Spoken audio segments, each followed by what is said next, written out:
Spa manufacturers David and Deborah Hatley are in the resort game again, a few years after buying 300 acres of undeveloped land at Unicoi County's Coffee Ridge. Last week, they invested close to 8 figures to buy Wolf Laurel Ski Resort just over the mountain in Mars Hill, North Carolina. And they say big changes, including more than $10 million in new investments, are coming to the ski area and more than 200 single-family high country lots.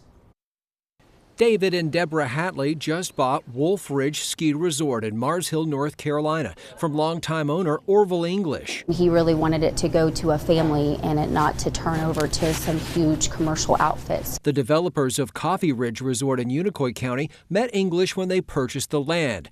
Now they have big plans to expand beyond winter use. It's one of the first things we plan on doing. Another part of our year-round experience is creating a mountain bike park and also adding a restaurant and a lodge. But before those features open, possibly by summer 2024, snowmaking capabilities will change. Really trying to make sure that we can amp that process up and, get the whole mountain covered as fast as we can whenever we can take advantage of those lower temperatures. They're new to the ski business, but will have some experienced help from General Manager Johnny Goen. In college, 1976, my first job here was making snow and then learning just about everything you could do with a ski slope. Hatley says they're investing and modernizing on the resort's 344 total acres. But even if they develop some of the 200-plus single-home lots, they don't want to destroy the magic. One of the most important things here that I think people love is just the views up there. So adding a bunch of infrastructure up there it could take away from that. So we want to be very strategic on how we develop it and where we develop it. That approach has people like Goen staying on board amid big changes. They seem to want to take the ski area to a different level, to a level that it needs to be at this time.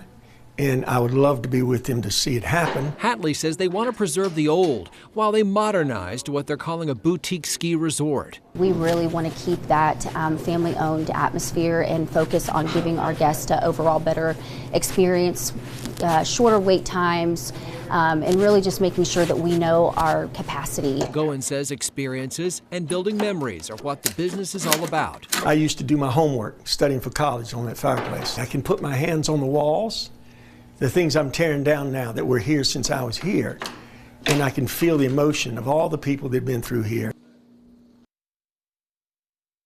Hatley's told us guests can expect a redesigned lodge as part of more than $3 million in upgrades by the time the slopes open next winter season. By the way, phase 2 will include an upper lodge and a bike park.